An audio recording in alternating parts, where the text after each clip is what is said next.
ब्रह्म सूत्र के तृतीय अध्याय के तृतीय पाद के अष्टम अधिकरण का विचार हम लोग कर रहे हैं। इस अधिकरण के दो वर्णक हैं, अर्थात भगवान भाष्यकार ने इस अधिकरण की व्याख्या दो प्रकार से की है। प्रथम वर्णक के अनुसार आत्मगृहीत अधिकरण के भाष्य का विचार हम लोग कर चुके हैं। द्वितीय वर्णक का विचार कल से प्रारंभ हुआ है। अप्रायोजना इत्यादि से द्वितीय वर्णक प्रारंभ होता है। तो पूरा अधिकरण विषय आदि पूर्व वर्णक से भिन्न ही बताया गया।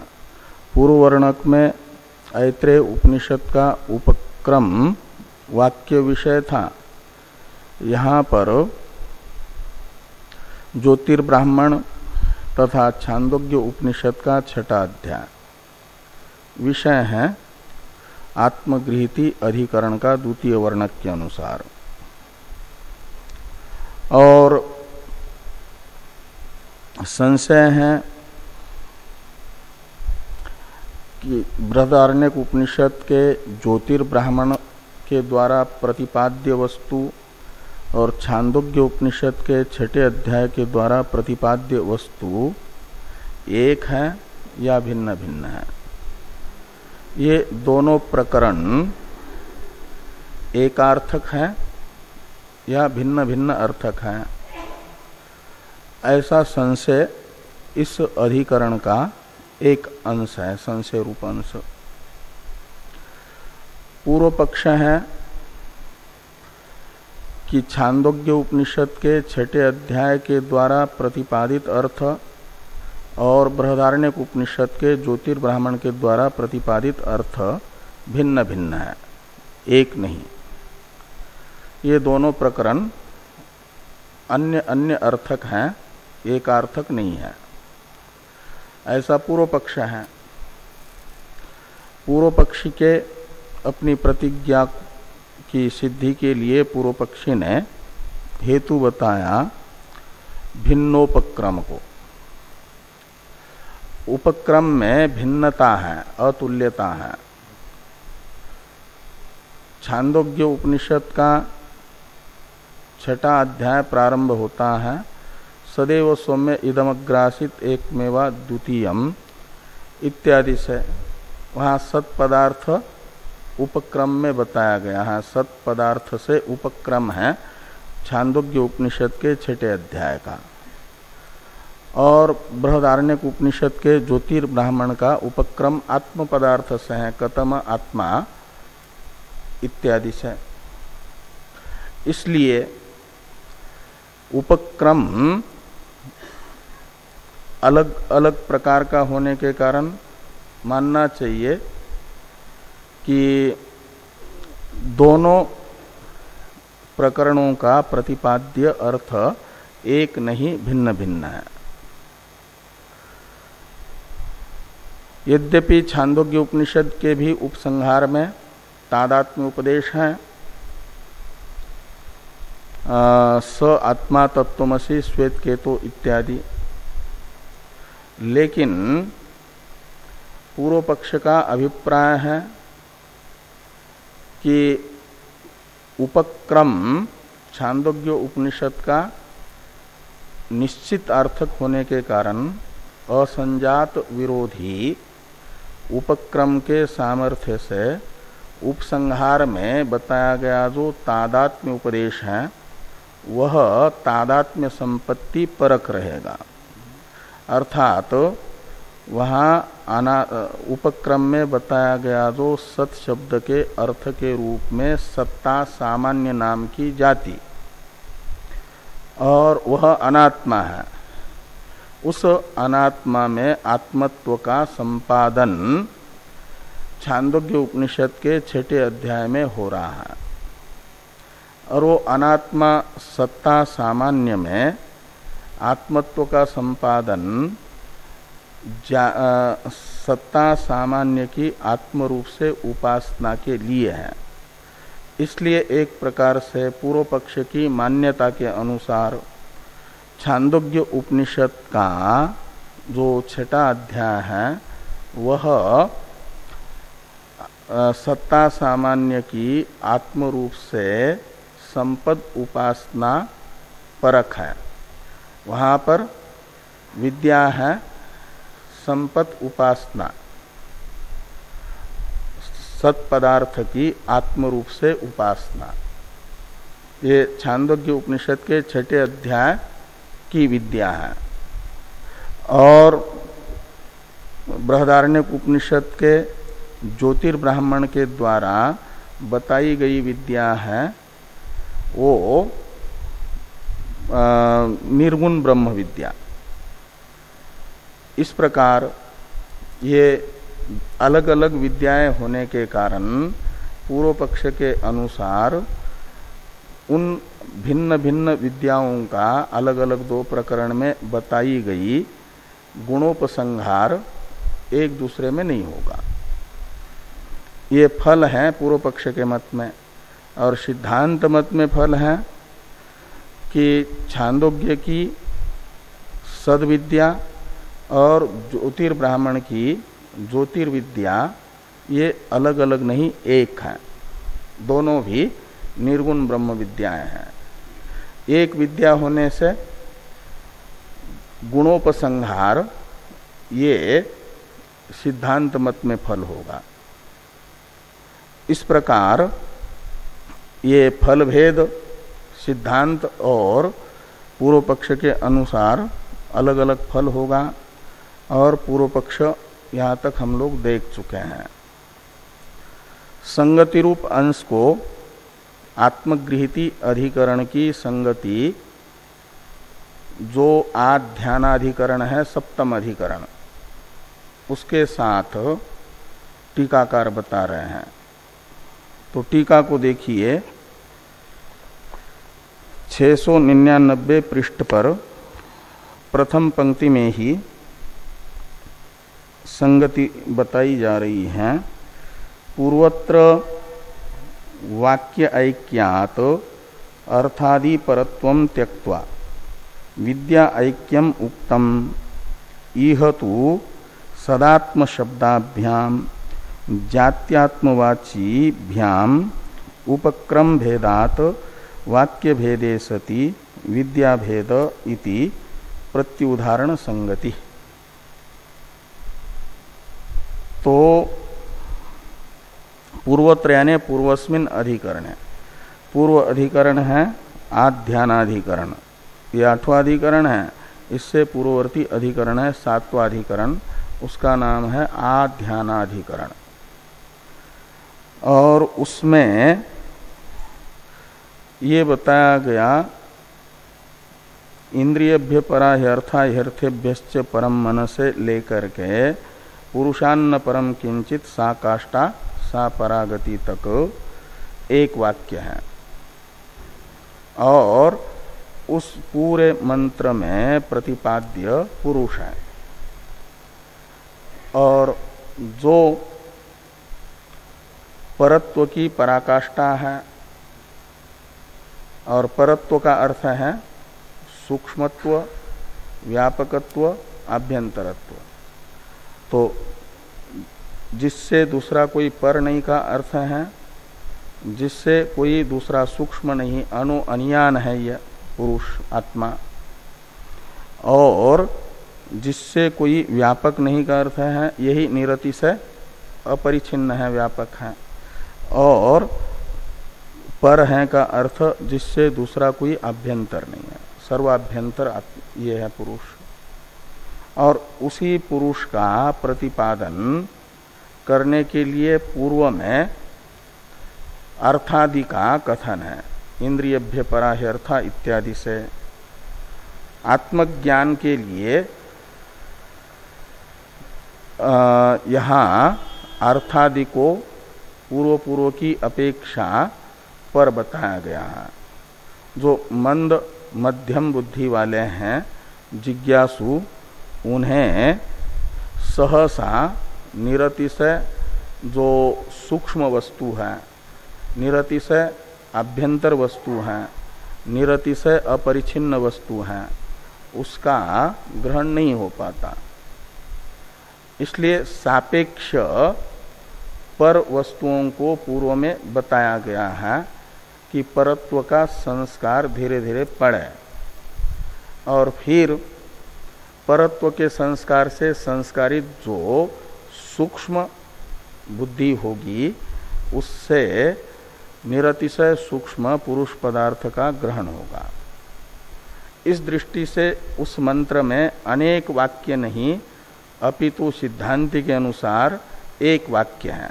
पुरुष वाक्य के साथ ही अर्थादि वाक्यों की एक वाक्यता है और वाक्य एक वाक्यता होने से वहाँ अर्थादि जो पदार्थ है, इंद्रिय से पर रूप से बताया गया, अर्थ अर्थ से पर के रूप में बताए गए जो मन बुद्धि आदि पदार्थ, उन्हें अर्थादि पदार्थ कहा जाता है। उनका विवक्षित अर्थत्वेन रूपेण त्याग करके मात्र एक विवक्षित अर्थ माना गया पुरुष ही। ये पूर्व वाक्य का पूर्व अधिकरण का सिद्धांत था। उस सिद्धांत को यहाँ पर बता रहे हैं टीकाकार इस अधिकरण की पूर्व अधिकरण के साथ संगति बताने के लिए कि पूर्वत्र वाक्येक वाक्यात अर्थादि परत्वम त्यक्त्वा, तो आध्यान अधिकरण में पुरुष वाक्य के साथ अर्थादि वाक्यों की एक वाक्यता की सिद्धि होने से अर्थादि यानी अर्थ और आदि शब्द से मन बुद्धि आदि को लेना, अव्यक्त पर्यंत के पदार्थों को, तो उन अर्थादि वाक्यों में अर्थादि परत्व को छोड़ दिया और माना कि पूरे वाक्य का परम तात्पर्य विषय मात्र पुरुष है। त्यक्त्वा विद्या ऐक्यम उक्तम, एक विद्या है पुरुष विद्या यानी आत्मविद्या। ये पूर्व अधिकरण के सिद्धांत के विषय में चर्चा हुई। अब इस अधिकरण की पूर्व अधिकरण के साथ प्रत्युदाहरण संगति बताने के लिए वहाँ विद्या ऐक्य है ये बताया गया सिद्धांत में, और पूर्व पक्षी यहाँ छांदोग्य उपनिषद के 6 अध्याय में और बृहदारण्यक उपनिषद के ज्योतिर्ब्राह्मण में विद्या भेद बता रहे हैं। इसलिए प्रत्युदाहरण संगति बनेगी। तो ये कह रहे हैं कि यह यानी अस्मिन अधिकरण है, ये अधिकरण है आत्मगृहीति अधिकरण। इस आत्मगृहीत्य अधिकरण में सदात्म शब्दाभ्याम जाति आत्मवाचीभ्याम उपक्रम भेदात वाक्य भेदे सति विद्या भेद इति प्रत्युदाहरण संगति। तो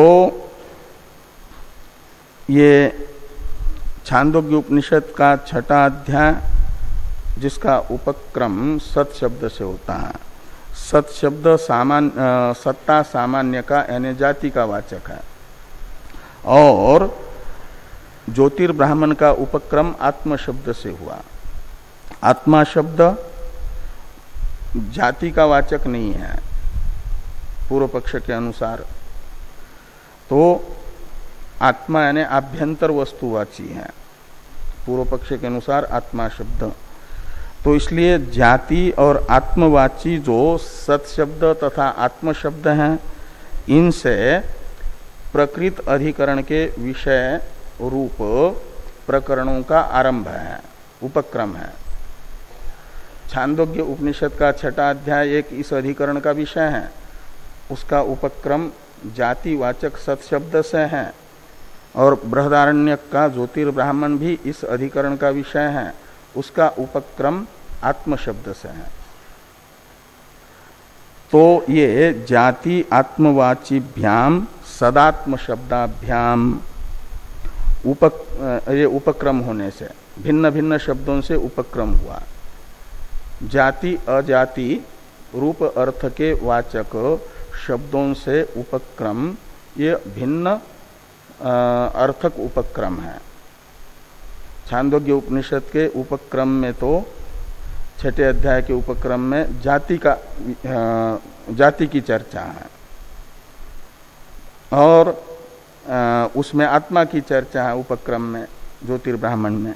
इसलिए उपक्रम भेदात वाक्य भेदा, एक वाक्यता दोनों प्रकरणों में नहीं होगी। दोनों प्रकरणों में एक वाक्यता न होने से विद्या भेद होगा। वहां विद्या के अभेद का पूर्व अधिकरण में हेतु हुआ था विद्या एकत्व साधक वाक्येक वाक्यत्व, और यहां पर वाक्य भेद है इसलिए विद्या भेद माना जाएगा। वाक्य भेद ये विद्या भेद का साधक है, वाक्य ऐक्य ये विद्या एकत्व का साधक है।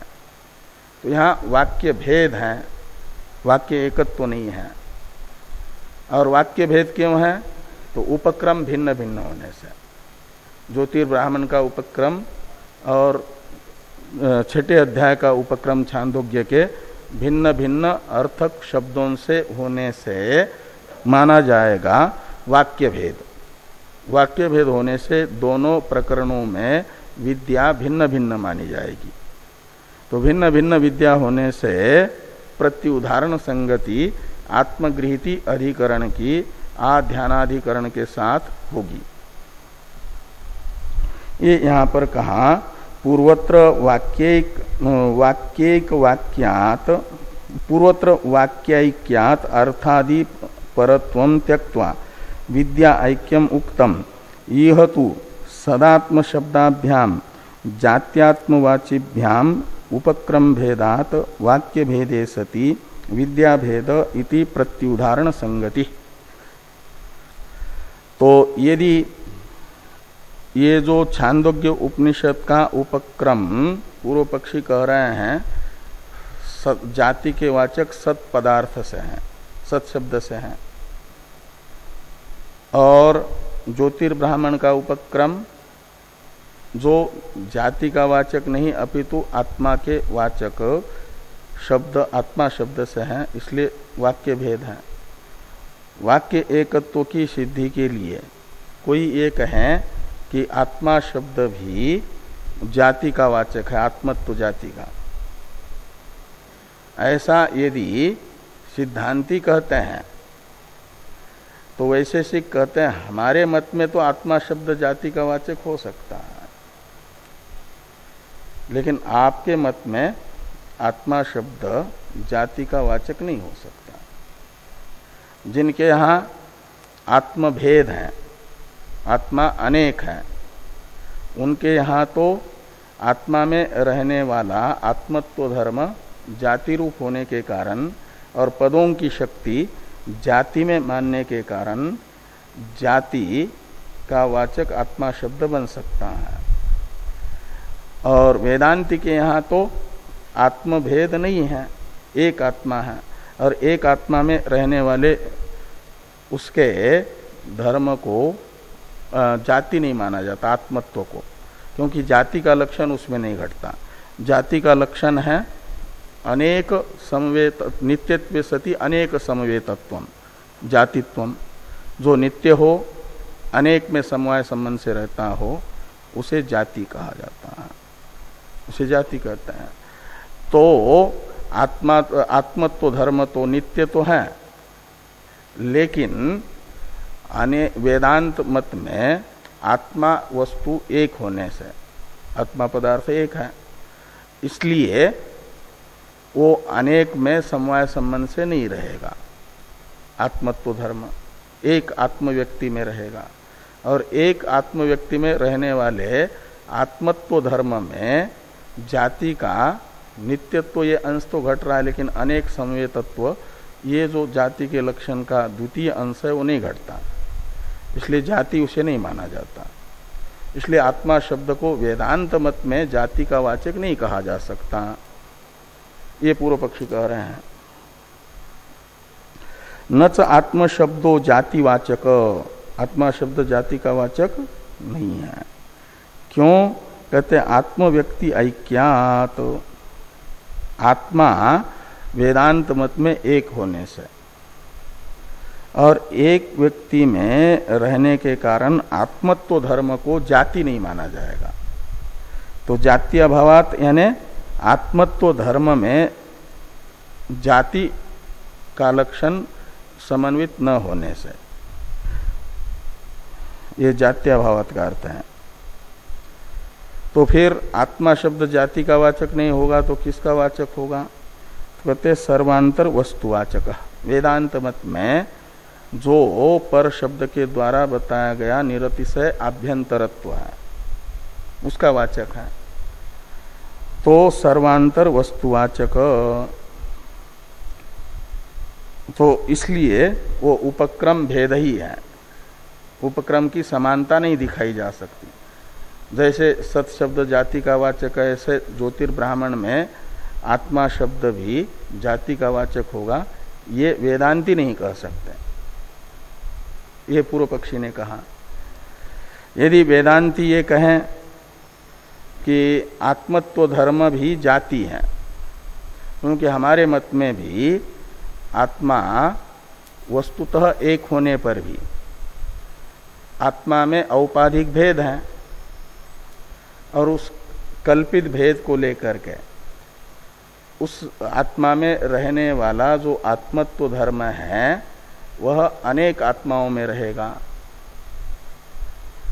और उपाधि भेद है ना, आत्मा में औपाधिक भेद है।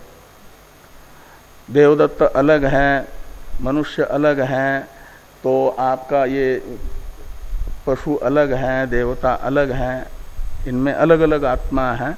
जब तक उपाधि भिन्न भिन्न है तब तक आत्मभेद है। इसे कल्पित भेद औपाधिक भेद कहा जाता है।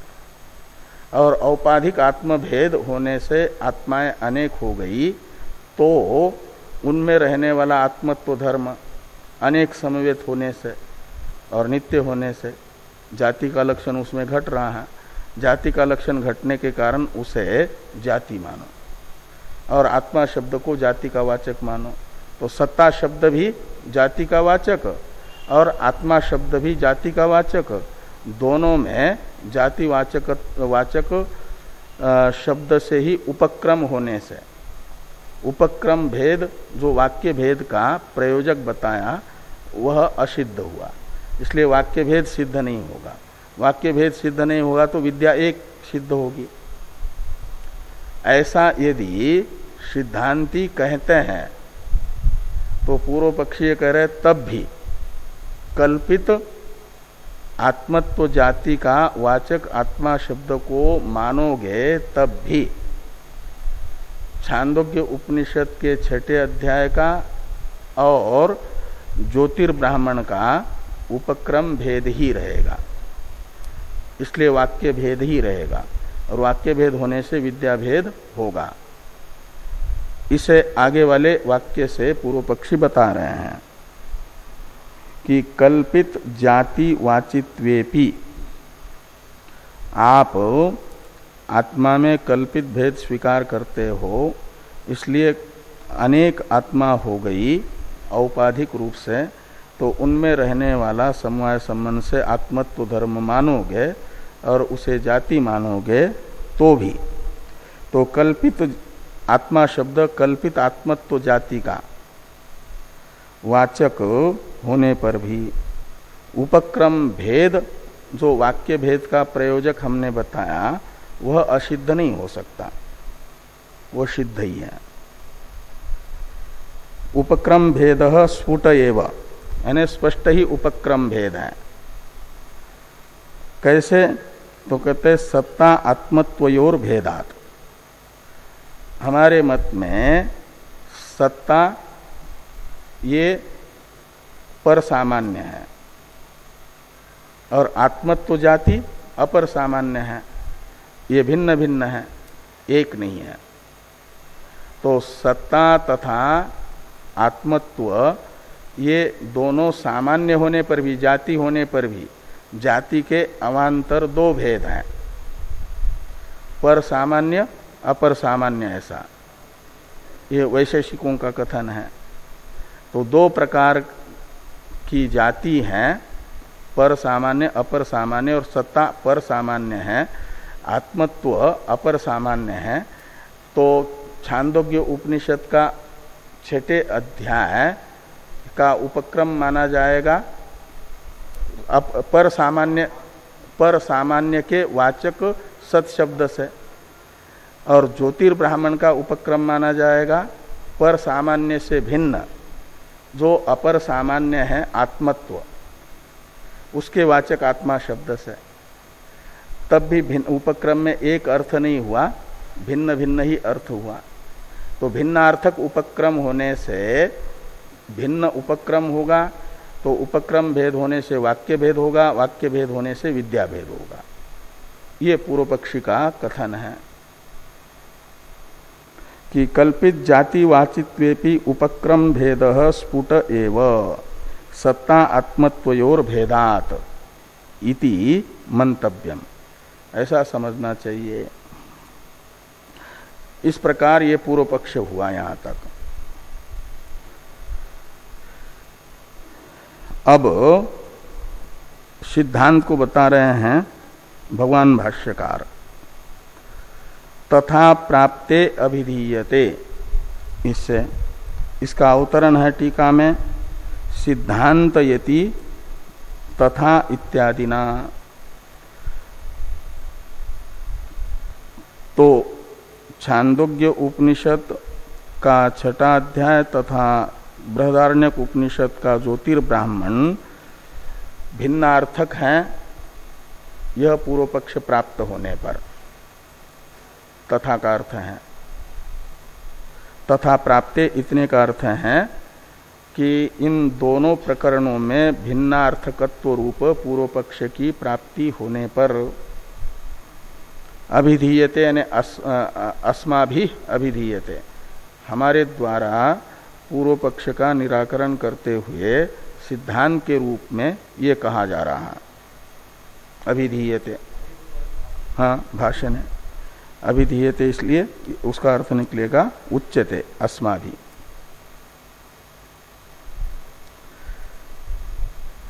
तो ये प्रथम सूत्र है सिद्धांत को बताने वाला, आत्मगृहीति रीतर्वत उत्तरात। तो आत्मगृहीति इस शब्द का अर्थ कर रहे हैं प्रथम पद का।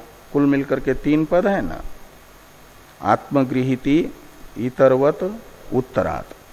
तो आत्मगृहीति ये है प्रतिज्ञा को बताने वाला वाक्य, उत्तरात है हेतु को बताने वाला वाक्य, इतरवत है दृष्टांत को बताने वाला। तो कहते हैं छांदोग्य उपनिषद के उपक्रम वाक्य में भी सत शब्द के अर्थ के रूप में आत्मा का ग्रहण उपपन्न है, ये सिद्धांति कह रहे हैं। तो आत्मगृहीति सदैव सौम्य इदमग्र आसीत इत्यत्र छंदोगानाम अपि भवितुम अर्हति। तो सदैव सौम्य इदमग्र आसीत एकमेवा द्वितीयम, ये जो छांदोग्य उपनिषद का वाक्य है, इसमें भी सत शब्द से आत्मा का ग्रहण करना संभव है। आत्मगृहीति भवितुम अर्हति का मतलब सत शब्द से आत्मग्रहण करना संभव है। तो कहा कैसे सत शब्द से आत्मग्रहण होगा? तो इतरवत, ये दृष्टांत है। तो जैसे ज्योतिर्ब्राह्मण के उपक्रम में आत्मा शब्द का ग्रहण है, ऐसे छांदोग्य के उपक्रम में भी सदैव सौम्य इदमग्र आसीत, इस वाक्यस्थ सत शब्द का अर्थ आत्मा ही निकलेगा, इसलिए एकार्थक ही उपक्रम हो जाएगा। इसे बताने के लिए इतरवत का ये जो दृष्टांत वाक्य इसका व्याख्यान है भाष्य में कि यथा कतम आत्मा इत्यत्र वाजस्नेयिनाम आत्मगृहीति ही तथैव। तो जैसे कतम आत्मा इत्यादि ज्योतिर्ब्राह्मण में वाजस्नेयी नाम यानी वाजस्नेयी शाखा वालों के ज्योतिर्ब्राह्मण में आत्म पदार्थ का ग्रहण है आत्मा शब्द से, ऐसे तथैव का अर्थ है ऐसे ही छांदोग्य उपनिषद के 6 अध्याय में सदैव स्वमेदमग्रासित इस वाक्यस्थ सत शब्द से आत्मा का ही ग्रहण होगा, आत्मगृहीति भवितुम अर्हति। तो कहा कस्मात् यानी किस कारण से, उत्तरात इस तृतीय पद की व्याख्या करने के लिए पूछते हैं पूर्व पक्षी सिद्धांति की प्रतिज्ञा का साधक हेतु, इसलिए हेतु विषयक जिज्ञासा है कि कस्मात् यानी किस हेतु से आप छांदोग्य उपनिषद में सत शब्द से आत्मा का ही ग्रहण होगा ऐसा कह रहे हो, ये कस्मात् शब्द का अर्थ निकलेगा। तो भगवान वेद व्यास जी ने तृतीय पद के रूप में पूर्व पक्षी के हेतु विषयक जिज्ञासा को शांत करने के लिए उत्तर दिया कि उत्तरात, उत्तरात शब्द का अर्थ है उत्तरात तादात्म्य उपदेशात, उत्तर में यानी उपसंहार में जो तादात्म्य उपदेश है, तादात्म्य उपदेश है स आत्मा तत्वमसि श्वेत केतो, सूत्रस्थ उत्तरात पद की व्याख्या चल रही है कि उत्तरात यानी तादात्म्य उपदेशात, छांदोग्य उपनिषद के उपसंहार में जो स आत्मा तत्वमसि इससे सत पदार्थ का और आत्म पदार्थ का एकत्व बताया है, अभेद बताया है। सत पदार्थ के साथ आत्मा का एकत्व उपदेश ये तादात्म्य उपदेश है, वो है स आत्मा तत्वमसि श्वेत केतो। ये ज्ञापन करता है कि सत पदार्थ जिसके साथ उपसंहार में आत्मा का एकत्व बताया जा रहा है वह आत्मा ही है। यदि अनात्मा होगा तो शास्त्र कारक नहीं होता, ज्ञापक होता है। अनात्मा को आत्मा नहीं बना सकता, वो जो वस्तु जैसी है उसे वैसा ही ज्ञापन करता है, वैसा ही प्रकाशित करता है। शास्त्र को ज्ञापक माना गया है। तो संसना शास्त्रम इस व्युत्पत्ति के अनुसार, तो यदि सत पदार्थ अनात्मा होगा तो उसमें आत्मत्व का आधान शास्त्र नहीं कर सकता, अनात्मा को आत्मा नहीं बना सकता। अनात्मा को आत्मा बनाएगा तो कारक होगा, वो तो ज्ञापक है, और सत को ही आत्मा बता रहा है। स आत्मा, इसमें स का अर्थ है वो सत पदार्थ, वो सबकी आत्मा है, यानी वास्तविक स्वरूप है, वही प्रत्येक की आत्मा है, इसलिए तुम भी वही हो। ऐसा सत पदार्थ के साथ आत्मा का एकत्व उपदेश, तादात्म्य उपदेश, यह बताता है कि वस्तुतः सत पदार्थ आत्मा ही है, आत्मा से अलग नहीं है। तो ये उत्तरात सूत्र में जो तृतीय पद है वह सत शब्द का अर्थ उपक्रम में आत्मा ही होगा, इसमें हेतु है उत्तरात यानी स आत्मा तत्वमसि श्वेत केतो। ये जो आत्मत्व उपदेश है, तादात्म्य उपदेश है सत पदार्थ के साथ आत्मा का, ये ज्ञापन करता है कि उपक्रम में जिस सत पदार्थ से उपक्रम हुआ है वह सत पदार्थ आत्मा ही है। आत्मा से अलग नहीं। इस अभिप्राय से ये लिखा कि उत्तरात यानी तादात्म्य उपदेशात, ये प्रथम सूत्र की व्याख्या हुई द्वितीय वर्णक के अनुसार। 3 पद हैं, तीनों पदों का अर्थ कर दिया। आत्मगृहीति का अर्थ भी कर दिया, इतरवत का भी अर्थ कर दिया, उत्तरात का भी अर्थ कर दिया। अब पूर्व पक्षी यदि ये कहते हैं कि हम ये कह चुके हैं कि असंजात विरोधी उपक्रम के सामर्थ्य से उपसंहार में जो तादात्म्य उपदेश है उसे तादात्म्य संपादन परक मानना चाहिए, न कि मुख्य अभेद परक, तादात्म्य परक। ऐसा हम पहले कह चुके हैं। ऐसी शंका, इसलिए वहां तादात्म्य उपदेश भी तादात्म्य संपादक होकर के अनात्मा जाति में पर सामान्य में आत्मत्व का संपादन है, न कि सत्पदार्थ को वस्तुतः ही आत्मा बताने वाला। इसलिए वहां संपद उपासना ही है। ये जो पूर्व पक्षी ने कहा था उसी का द्वितीय सूत्र में अनुवाद करके परिहार किया जा रहा है।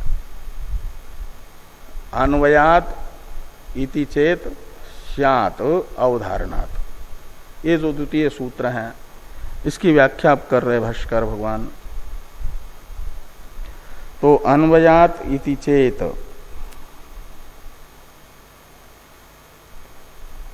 अवधारण स्यात् अवधारणात्, ये सूत्र हुआ। इसमें अन्वयात इति चेत इतने की व्याख्या है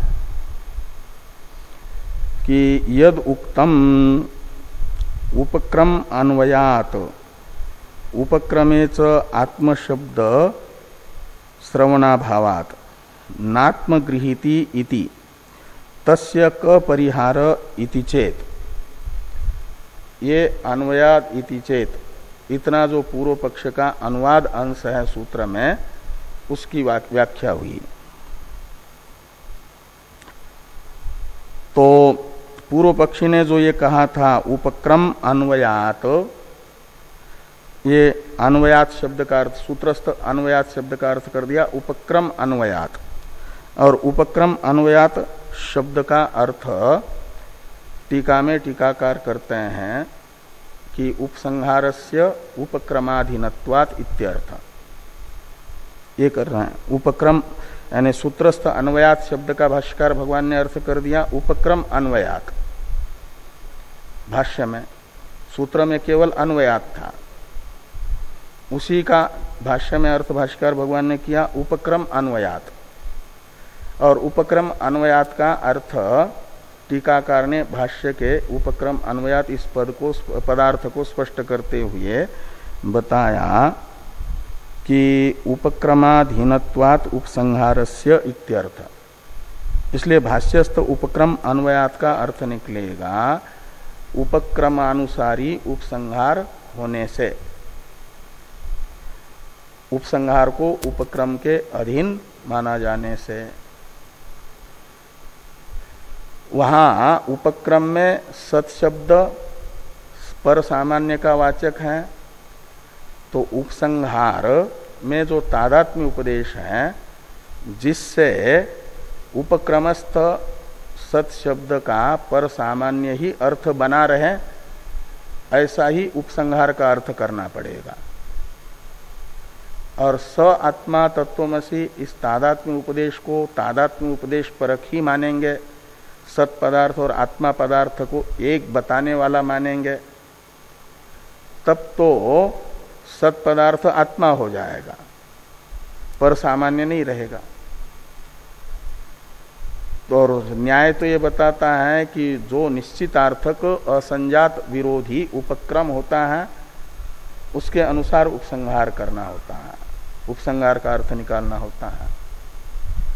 और अन्वयात का अर्थ यही है कि उपक्रम में जो अर्थ बताया गया है उसका जिससे बाध न हो ऐसा उपसंहार का अर्थ करो।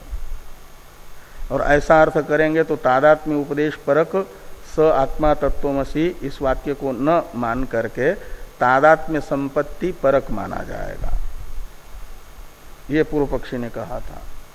ऐसा यदि अन्वयाद इति चेत, ये इतने का अर्थ निकलता है। तो उसके आधार पर ये संपत्ति परक है, न कि मुख्य आत्म एकत्व परक, ये यदि पूर्व पक्षी कहते हैं तो ये कह रहे हैं कि यद उक्तम उपक्रम अन्वयात उपक्रमे च आत्म शब्द श्रवणात् श्रवणाभावात नात्म गृहीति, इसलिए उपक्रम में सत शब्द से आत्मा का ग्रहण नहीं होगा। इति यद उक्तम, ऐसा जो पूर्व पक्षी ने पहले कहा था, तस्य क परिहार, उसका निराकरण आपके पास क्या है, सिद्धांति के पास। इति चेत, ऐसा यदि पूर्व पक्षी सिद्धांति को कहेंगे तो कहते हैं सो अभिधीयते, सो यानी परिहार, पूर्व पक्षी के इस आक्षेप का परिहार हमारे द्वारा बताया जा रहा है। वो शाद अवधारणात् इति यानी इन शब्दों से पूर्व पक्षी के उस आक्षेप का परिहार ही बताया जा रहा है। तो शाद का अर्थ कर रहे हैं भवेद उपपन्ना इह आत्मगृहीति, सूत्रस्थ शाद का अर्थ है कि इह यानी छांदोग्य उपनिषद के 6 अध्याय के उपक्रम में सत शब्द से आत्मा का ग्रहण भवेत, होगा, जरूर हो सकता है। कहा क्यों, तो कहते अवधारणा, तो ये हेतु है, अवधारणा। तो और अवधारण इस हेतु का ही उपादन कर रहे हैं भगवान भाष्यकार, तथा ही इत्यादि वाक्यों के द्वारा। तो तथा ही येना श्रुतम श्रुतम भवति अमतम मतम अविज्ञातम विज्ञातम इति एक विज्ञानेन सर्व विज्ञानम अवधार्य तत्संपिपादयिषया सदैव इत्याह। तो कहते हैं उद्दालक जी ने अपने प्रिय पुत्र श्वेतकेतु को गुरुकुल से आने के बाद विद्या के अभिमान से युक्त देखा और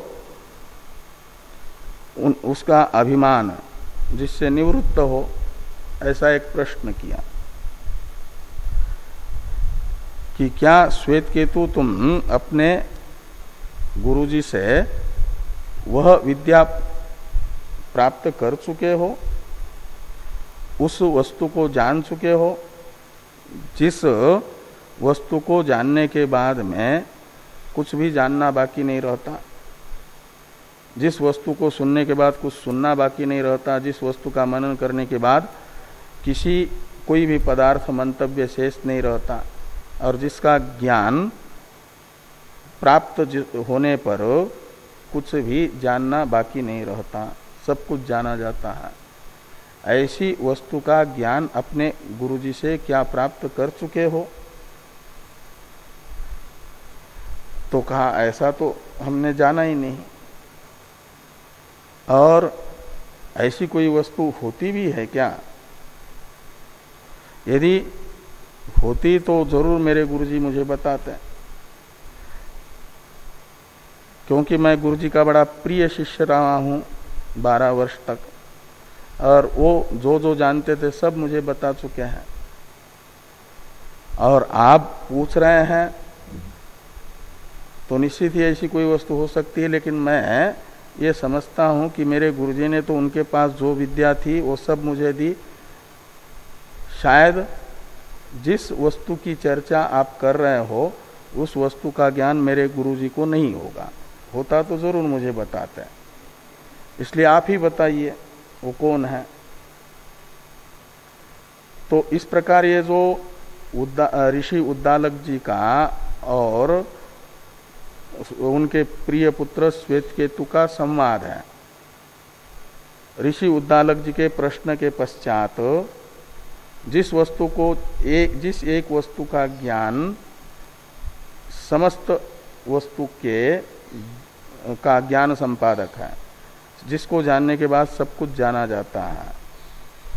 ऐसी वस्तु की जिज्ञासा एक प्रकार से श्वेत केतु के मन में उत्पन्न कर दी उद्दालक जी ने, जैसे नारद जी के मन में वो भूमा विषयक जिज्ञासा उत्पन्न करते हैं सनत कुमार जी।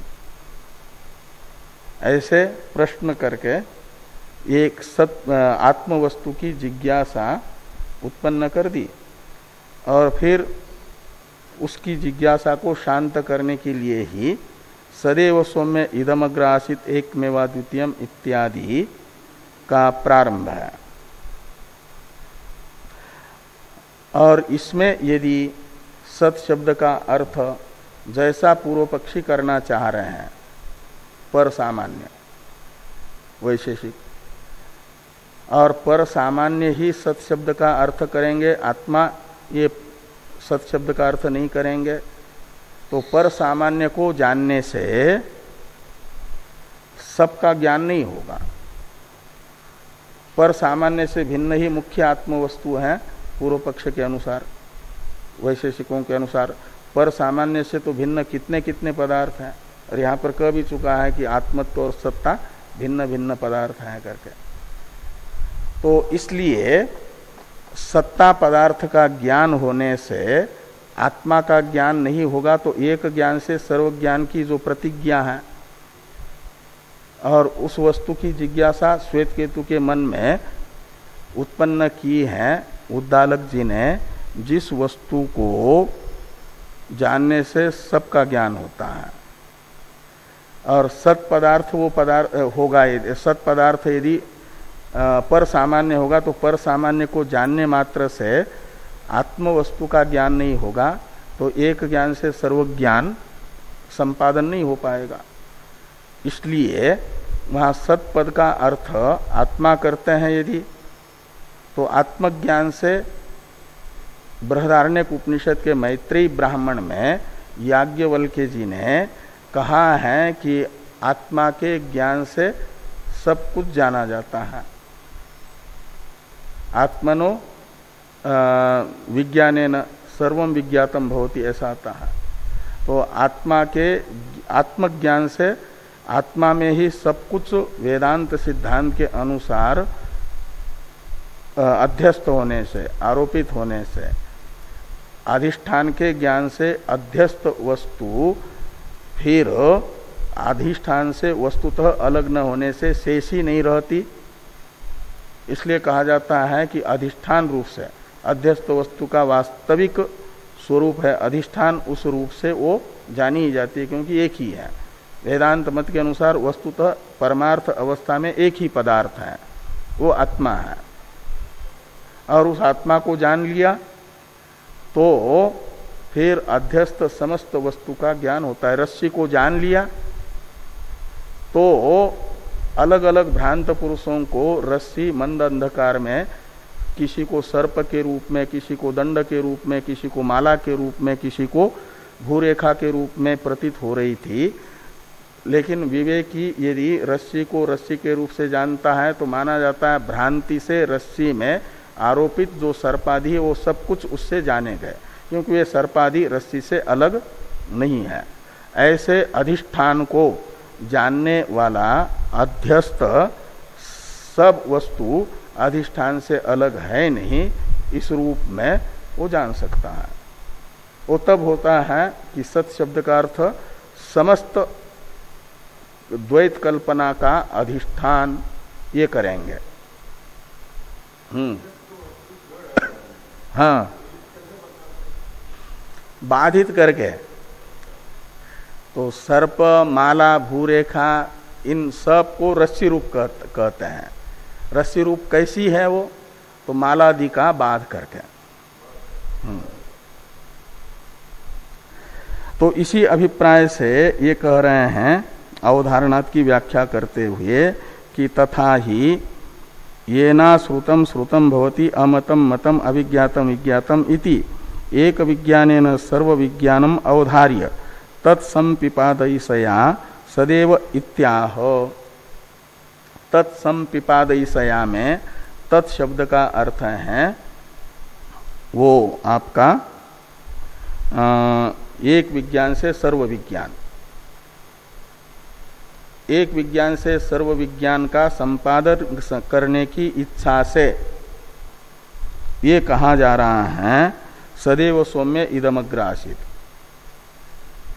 और इसमें सत पदार्थ यदि आत्मा से अतिरिक्त पर सामान्य रूप लेंगे तो पर सामान्य के ज्ञान से सर्व विज्ञान नहीं होने वाला। और सत शब्द का अर्थ यदि आत्मा करते हैं तो आत्मज्ञान से तो सर्वज्ञान संभव इसलिए है कि आत्मा में ही वेदांत सिद्धांत के अनुसार सब कुछ अध्यस्त है।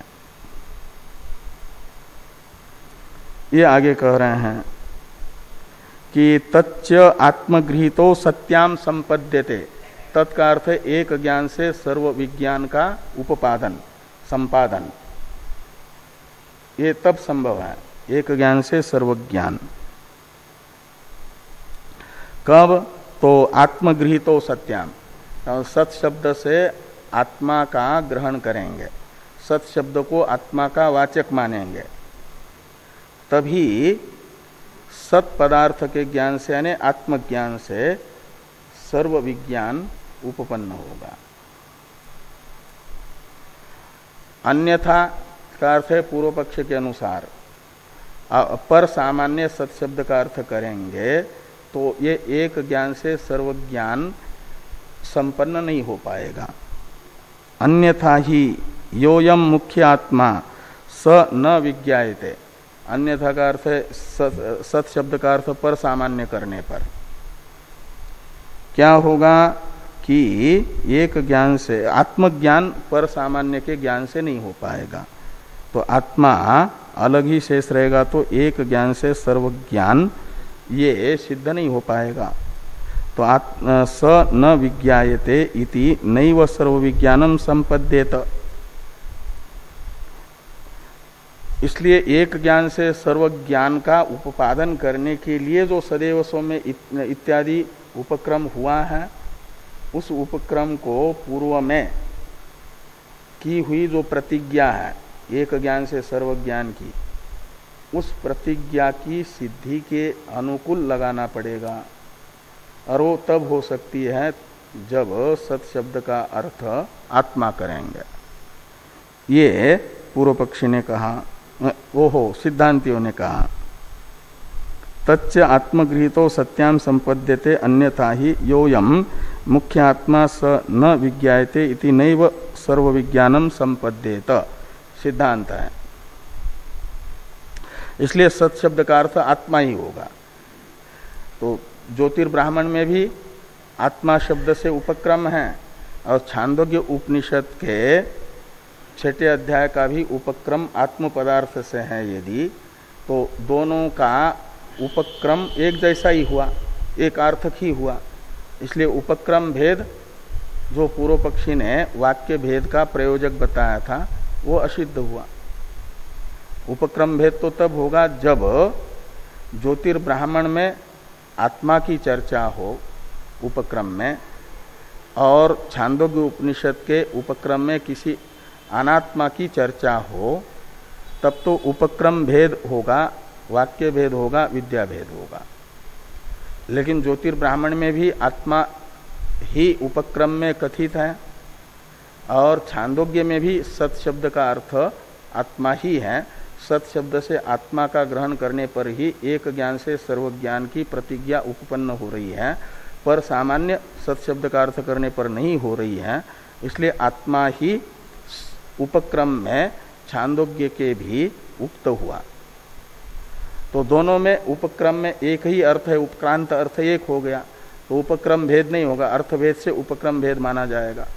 तो एक अर्थक उपक्रम छांदोग्य के 6 अध्याय का तथा ज्योतिर्ब्राह्मण का होने के कारण वाक्य भेद नहीं, वाक्य भेद न होने से विद्या भेद नहीं होगा, अपितु एक विद्या होगी। और एक विद्या होने से गुणोपसंहार, ये जो सिद्धांत में फल बताया था वो होगा। यहाँ सदैव सौम्य इदमग्र आसीत्, इस वाक्यस्थ सत शब्द का अर्थ आत्मा ही होगा। इसे बताने के लिए अभी तक अवधारणात इस पद का व्याख्यान करते हुए सूत्रस्थ भाष्यकार भगवान ने एक हेतु बताया, और भी 2-3 हेतु बताए जा रहे हैं। इस पर इसकी चर्चा हम लोग परसों करेंगे, कल अनध्याय है।